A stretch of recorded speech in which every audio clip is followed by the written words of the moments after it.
સુપ્રભાત. શ્રી કન્યા પ્રાથમિક વિદ્યાલય કાલાવડ, ધોરણ 7, વિષય સંસ્કૃત.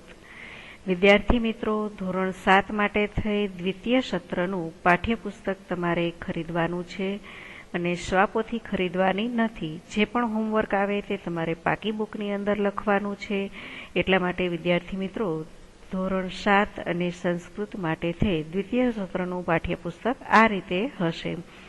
હવે વિદ્યાર્થી મિત્રો, આપણે આજે બીજા સત્રની શરૂઆત કરી રહ્યા છીએ, ત્યારે એમનું પ્રથમ ચેપ્ટર છે એ જોઈએ તો એમને પ્રથમ ચેપ્ટરનું નામ આપવામાં આવેલું છે પ્રહેલિકા. પ્રહેલિકા એટલે કે ઉખાણા.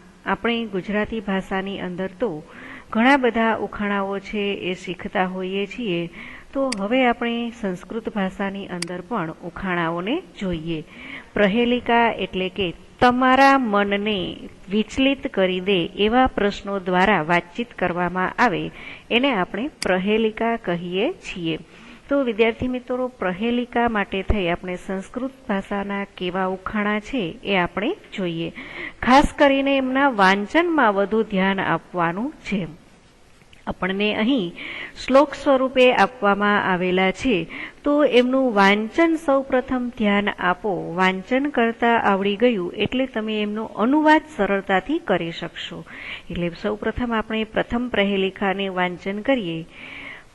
વૃક્ષા અગ્રવાસી ન ચ પક્ષીરાજ, ત્રિનેત્રધારી ન ચ શૂલપાણી, ત્વગ વસ્ત્રધારી ન ચ સિદ્ધયોગી, જલમ ચ બિભ્રન ઘટો ન ચ મેઘ. વૃક્ષા અગ્રવાસી. હવે અહીંયા સંધિ છૂટી પડે છે. વૃક્ષ પ્લસ અગ્રવાસી એટલે કે વૃક્ષની ટોચ પર રહેનાર, વૃક્ષની આગળના ભાગે. અગ્ર એટલે આગળ કહી શકાય, પરંતુ આપણે સીધો અનુવાદ લઈએ વૃક્ષની ટોચ પર. વાસી એટલે કે વાસ કરનાર અથવા તો રહેનાર છે. વૃક્ષની ટોચ પર રહેનાર છે. ન ચ, જેનો અર્થ આપણે ચનો અહીંયા છતાં પણ એવું લેવાનો છે. પક્ષીરાજ, પક્ષીઓનો રાજા. પક્ષીઓનો રાજા ગરુડ કહેવામાં આવે છે. એટલે ગરુડ છે હંમેશા વૃક્ષની ટોચ પર બેસે છે. અહીંયા એવું કહેવામાં આવેલું છે વૃક્ષની ટોચ પર રહે છે છતાં પક્ષીઓનો રાજા નથી. ન ચ પક્ષીરાજ એટલે કે નથી. વૃક્ષની ટોચ પર રહેનાર છતાં પક્ષીઓનો રાજા નથી. આ રીતે આખું વાક્ય પણ લખી શકો છો અને પક્ષીરાજનો અર્થ ગરુડ એવો પણ થાય છે. વૃક્ષની ટોચ પર રહેનાર છતાં ગરુડ નથી. એના કરતાં આપણે સહેલું એ જ લખીશું. દરેક વિદ્યાર્થી મિત્રોએ અહીંયાથી જે સૂચન આપવામાં આવે છે એ જ તમારે પાકી બુકની અંદર લખવાનું છે. લાસ્ટમાં ફરી વખત અનુવાદ બોલીશ ત્યારે તમે સાથે લખી પણ શકો છો. ત્યાર પછીની બીજી પંક્તિ આપવામાં આવેલી છે ત્રિનેત્રધારી. ત્રિ એટલે 3, નેત્ર એટલે આંખો, ધારી એટલે ધારણ કરનાર. 3 આંખો ધારણ કરનાર છે. ન ચ શૂલપાણી. શૂલપાણી એટલે કે શૂલ એટલે કે સૂળ, જે બાવળના કાંટાની સૂળ હોય છે એ સૂળ. અને પાણી એટલે કે હાથ. પાણી એટલે અહીંયા પાણી નથી, જળ નથી, પરંતુ અહીંયા પાણીનો અર્થ આપવામાં આવેલું છે હાથ. હાથ એટલે કે જેના હાથમાં સૂળ જેવું શસ્ત્ર ધારણ કરેલું છે. તો સૂળ જેવું શસ્ત્ર ધારણ કરેલ એટલે કે શૂળ. પાણીનો સીધો અર્થ છે ત્રિશૂળ, જેને હાથમાં ત્રિશૂળ ધારણ કરેલું છે. તો ત્રિશૂળ ધારણ કરેલ જે ભગવાન છે એ ભગવાન છે શંકર. એટલે અહીંયા આપણે અશુલ પાણીનો અર્થ શંકર લેવાનો છે, પરંતુ એને અર્થનો શબ્દનો અર્થ સ્પષ્ટ કર્યો ત્યાર પછી આપણને ખબર પડી કે એ ભગવાન શંકર છે. તો કે 3 આંખોને ધારણ કરનાર છે છતાં ભગવાન શંકર નથી. અનુવાદમાં આપણે આ રીતે લખવાનું છે. શૂલપાણી શબ્દનો અર્થ ભગવાન શંકરનું બીજું નામ છે શૂલપાણી. એટલે એ કેવી રીતે હતું એ તમને અર્થ સ્પષ્ટ મેં કરાવ્યો. અહીંયા તમારે શૂલપાણીનો અર્થ માત્ર ભગવાન શંકર લેવાનું છે. હાથમાં ત્રિશૂળ ધારણ કરેલ એવું કંઈ લખવાનું છે નહીં. શબ્દ સમજ માટે એવું સમજાવવામાં આવેલું છે. તો આપણે અર્થ લેશું. 3 આંખો ધારણ કરેલ હોવા છતાં, ચની જગ્યાએ હોવા છતાં અર્થ લેશું. શૂલપાણીનો અર્થ ભગવાન શંકર, ન એટલે નથી. ત્વગ વસ્ત્રધારી, ત્વગ એટલે કે તણખલું, તણખલાઓના વસ્ત્ર ધારણ કરેલા છે કે તણખલાઓથી બનાવેલા વસ્ત્રોને ધારણ કરેલા છે, છતાં પણ સિદ્ધ યોગી એટલે કોઈ યોગી પુરુષ નથી. તણખલાઓનો વસ્ત્ર ધારણ કરેલા છે, છતાં તે કોઈ યોગી પુરુષ નથી. જલમ ચ બિભ્રન, જલથી પૂર્ણ રીતે, પાણીથી પૂર્ણ રીતે, બિભ્રન એટલે કે ભરેલું છે, છતાં પણ તે ઘટો ન મેઘ, નથી ઘડો કે નથી વાદળ. ઘટોનો અર્થ ઘડો અને મેઘનો અર્થ વાદળ. વિદ્યાર્થી મિત્રો, ફરીથી આખો અનુવાદ બોલું છું. વૃક્ષની ટોચ પર રહેનાર છે, છતાં પક્ષીઓનો રાજા નથી. 3 આંખો ધારણ કરેલ છે, છતાં ભગવાન શંકર નથી. તણખલાઓનું વસ્ત્ર ધારણ કરેલ છે, છતાં તે યોગી પુરુષ નથી. પાણીથી પૂર્ણ રીતે ભરેલ છે, છતાં તે ઘડો કે વાદળ નથી. આ રીતે એનો અનુવાદ છે.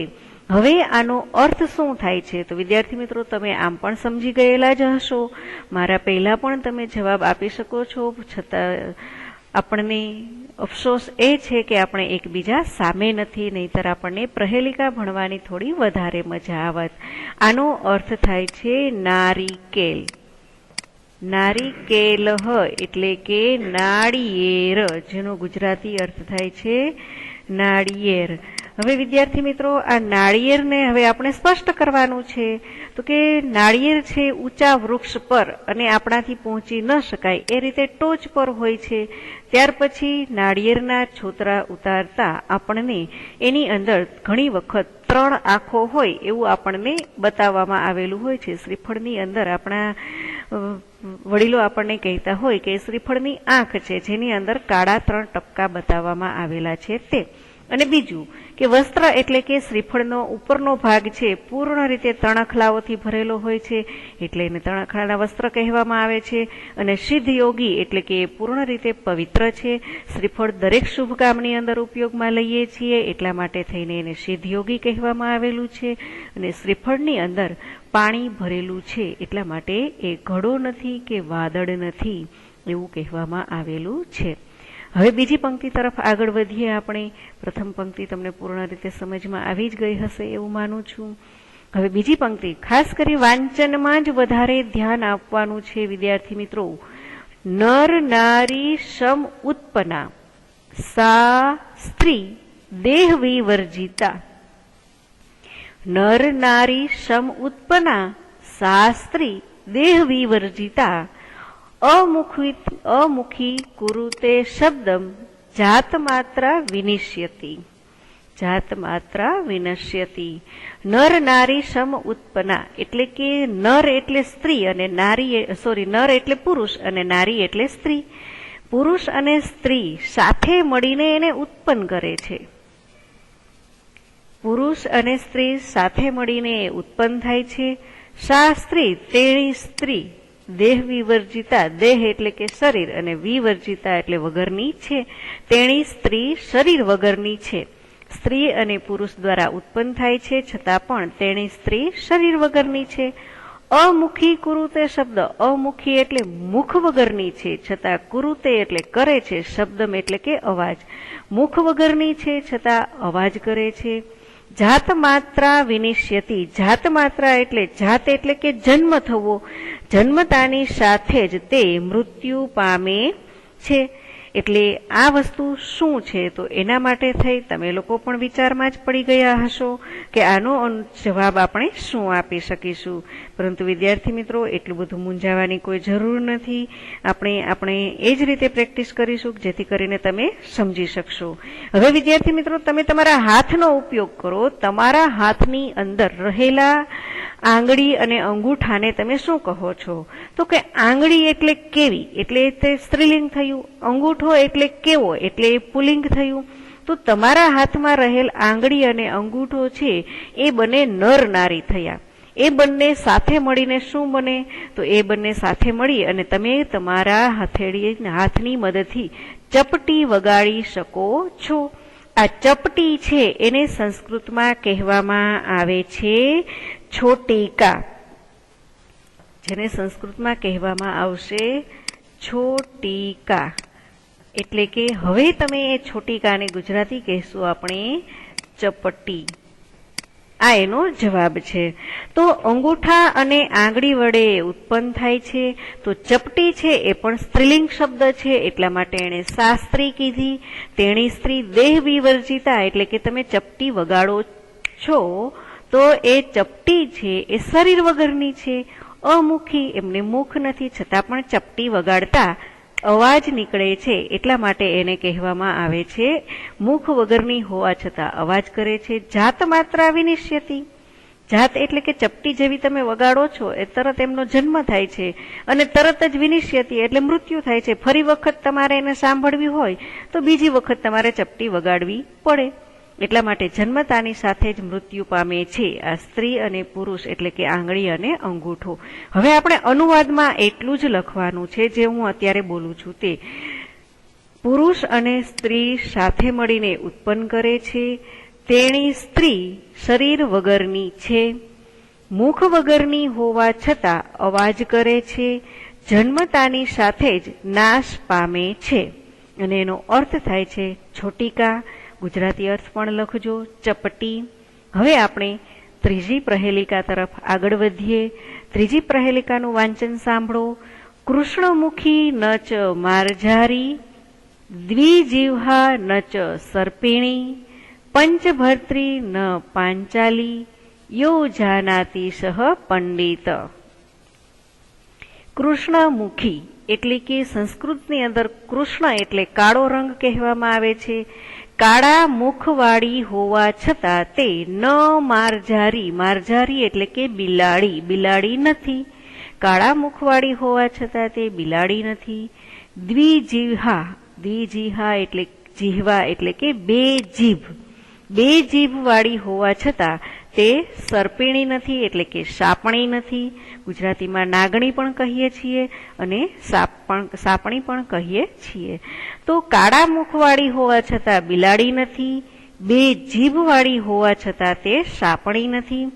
પંચભર્ત્રી ન પાંચાલી, પંચભર્ત્રી એટલે અહીંયા સમજવાનું છે પંચ એટલે પાંચ અને ભર્ત્રી એટલે કે પતિ, જેને 5 પતિઓ છે છતાં પણ તે પાંચાલી નથી.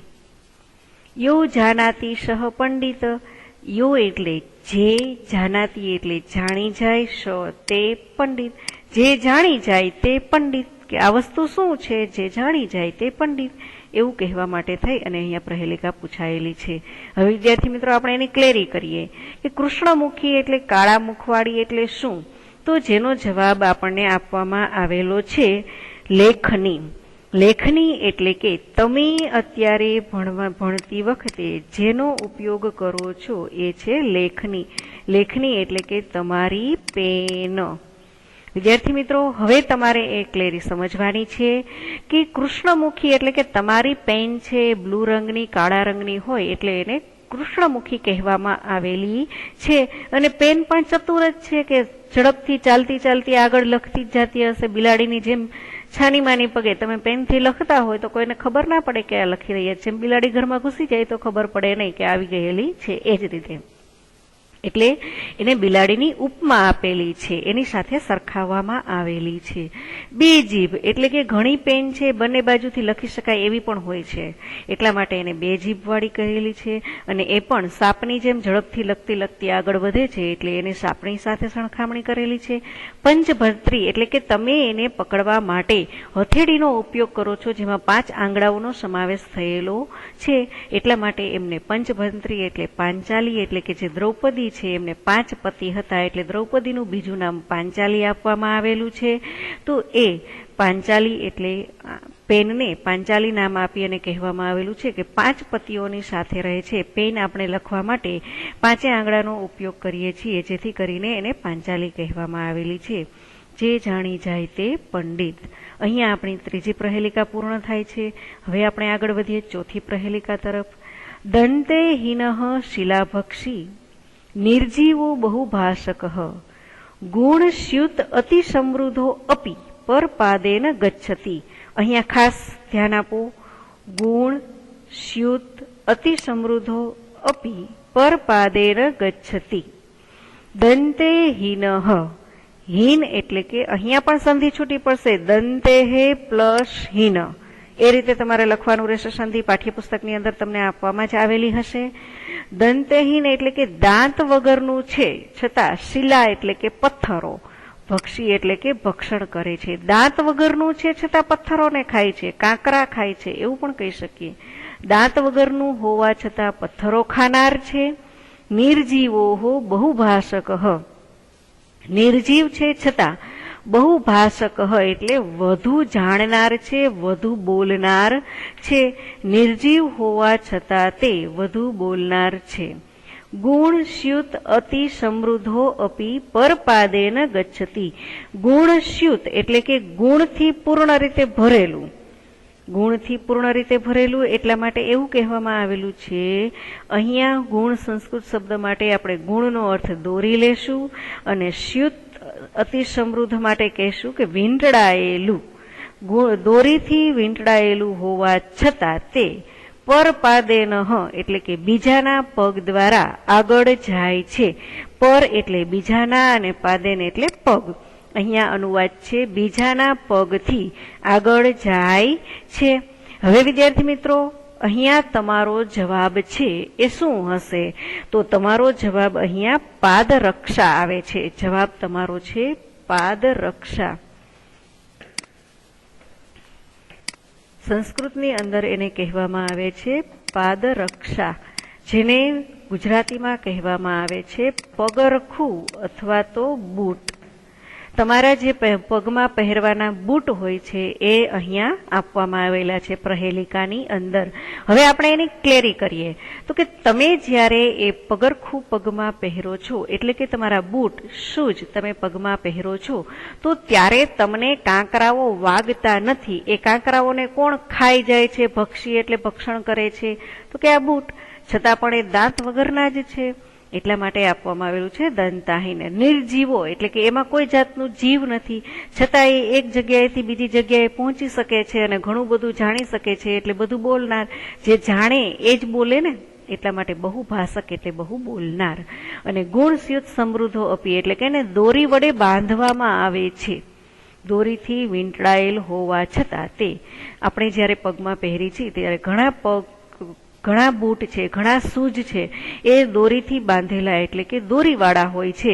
એટલા માટે એને કહેવામાં આવેલું છે દોરીથી વીંટળાયેલા હોવા છતાં પણ એને બીજાના પગથી ચાલવું પડે છે. એટલે કે આપણે એને પગમાં પહેરીએ તો જ એ એક જગ્યાએથી બીજી જગ્યાએ જઈ શકે છે, નહીતર એકની એક જગ્યાએ જ પડી રહે છે. એટલા માટે પરપાદેન ગચ્છતિ, બીજાના પગથી જ આગળ જાય છે. માત્ર અનુવાદ સાંભળી લ્યો. દાંત વગરનું હોવા છતાં પથ્થરોને ખાનાર છે. નિર્જીવ હોવા છતાં બહુ બોલનાર છે. દોરીથી વીંટળાયેલ હોવા છતાં બીજાના પગેથી આગળ જાય છે. હવે આપણે છેલ્લી પ્રહેલિકા છે એ ભણીએ. એમાં પણ વાંચન છે. કસ્તુરી જાયતે કસ્માત કો હંતિ કરુણામ કુલમ કિમ કુર્યાત કાતરો યુદ્ધે મૃગાત સિંહ પલાયનમ. વિદ્યાર્થી મિત્રો, છેલ્લી પ્રહેલિકા એવી સરસ મજાની આપવામાં આવેલી છે, જેના 4 ચરણમાંથી પહેલું ચરણ પ્રશ્ન છે, બીજું ચરણ પણ પ્રશ્ન છે, ત્રીજું ચરણ પણ પ્રશ્ન છે. ચોથા ચરણની અંદર તમને જવાબો આપવામાં આવેલા છે. એટલે પહેલા ચરણનો જવાબ પહેલો શબ્દ, બીજા ચરણનો જવાબ બીજો શબ્દ અને ત્રીજા ચરણનો જવાબ ત્રીજો શબ્દ છે. આ રીતે તમને પ્રહેલિકા પૂછવામાં આવેલી છે. હવે જોવાનું છે કસ્તુરી જાયતે કસ્માત. કસ્તુરી એટલે કે કોઈ, આમ તમે સામાન્ય રીતે કસ્તુરી શબ્દ સાંભળશો એટલે પહેલા જ તમે તો ડુંગળી એવો જવાબ આપશો, કારણ કે ડુંગળી પણ કસ્તુરીનું એક નામ જ છે. પરંતુ અહીંયા કસ્તુરી છે એ એના માટે પ્રયોજાયેલો શબ્દ નથી. જાયતે એટલે જન્મ થવો અને કસ્માત એટલે ક્યાંથી. કસ્તુરીનો જન્મ ક્યાંથી થાય છે? આ કસ્તુરી અહીંયા એક સુગંધી દ્રવ્ય છે. જાયતે કસ્માતઃ એટલે કસ્તુરી આપણને કેવી રીતે પ્રાપ્ત થાય છે? તો કસ્તુરી છે એ આપણને હરણાઓ પાસેથી પ્રાપ્ત થાય છે. એટલે અહીંયા આપવામાં આવેલું છે મૃગાત, એટલે હરણા પાસેથી. ત પ્રત્યય લાગતા આપણે થી પ્રત્યય લગાડીએ છીએ. કસ્તુરી જાયતે કસ્માત, કસ્તુરીનો જન્મ કેવી રીતે થાય છે? કો હંતિ કરુણામ કુલમ, કો એટલે કોણ, હંતિ એટલે નાશ પામે છે, પરિણામ કુલમ એટલે પરિણામ એટલે હાથીઓના, કુલમ એટલે કુળને. હાથીઓના કુળનો નાશ કોણ કરે છે અથવા હાથીઓને કોણ હણે છે એમ પણ કહી શકાય.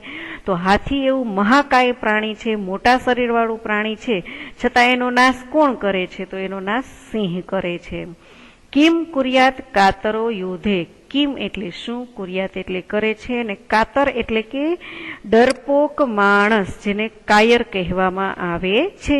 તો કાયર લોકો છે યુદ્ધની અંદર શું કરે છે? પલાયનમ, નાસી જાય છે. એટલે હરણા સિંહ નાસી જાય છે. એ રીતે તમારે લખવાનું રહેશે. છેલ્લો જવાબ. હવે આપણે માત્ર અનુવાદ કેવી રીતે લખશું એ જોઈએ. કસ્તુરીનો જન્મ કેવી રીતે થાય છે? હાથીઓના કુળને કોણ હણે છે? કાયરો યુદ્ધમાં શું કરે છે? હરણ સિંહ નાસી જાય છે. હરણ પછી કોમા કરી, સિંહ પછી કોમા કરી અને નાસી જાય છે. એ રીતે તમારે જવાબ લખવાનો છે.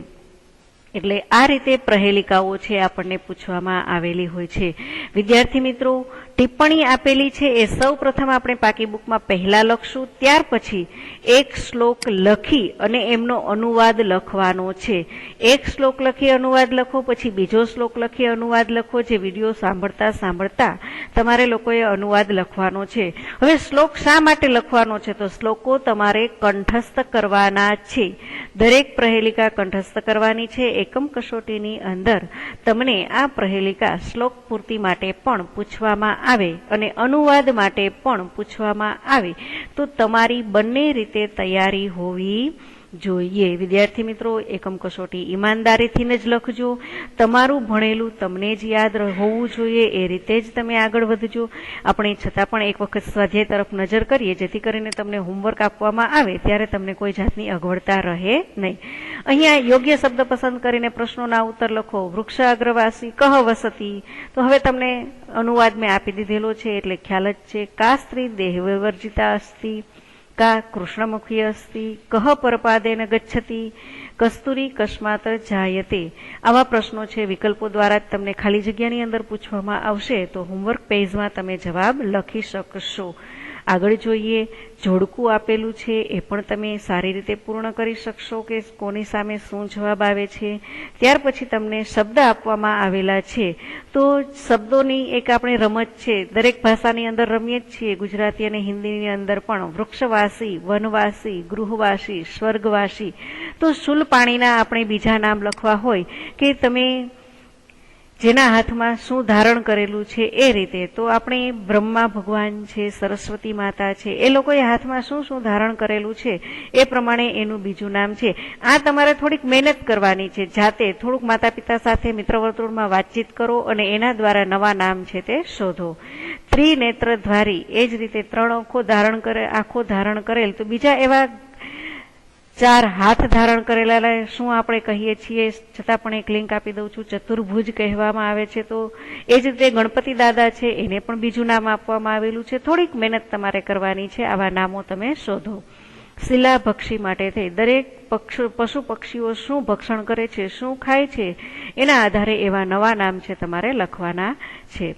દંત હિનઃ, એ પ્રમાણે તમે બીજા અંગોનું નામ લખી હિનઃ શબ્દ સાથે જોડી અને બીજા 3 નામ લખી શકો છો.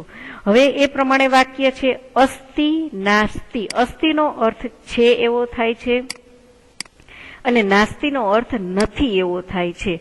તો આ રીતે ઉપયોગ કરવા માટે થઈ આપણે કિંતુ અવશ્ય લખવું પડે. જેમ વૃક્ષ અગ્રવાસી અસ્તિ કિંતુ પક્ષીરાજઃ નાસ્તિ. આ જ રીતે બોલવાનું છે. ત્રિનેત્રધારી અસ્તિ કિંતુ શૂલપાણી નાસ્તિ. આ રીતે સીધા જ વાક્યો તમારે આપવામાં આવેલા છે.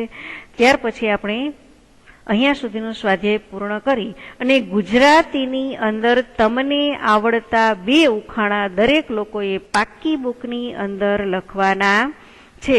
તો ગુજરાતી ભાષાની અંદર આવતા 2 ઉખાણાઓ દરેક લોકોએ પાકી બુકની અંદર લખવાના છે. એ ભૂલશો નહીં. અને હોમવર્કના પેજ તમને આપી દેવામાં આવશે. એ હોમવર્ક આ પ્રહેલિકાના પ્રશ્ન જવાબ તમારે પાકી બુકની અંદર લખવાના છે. ધન્યવાદ.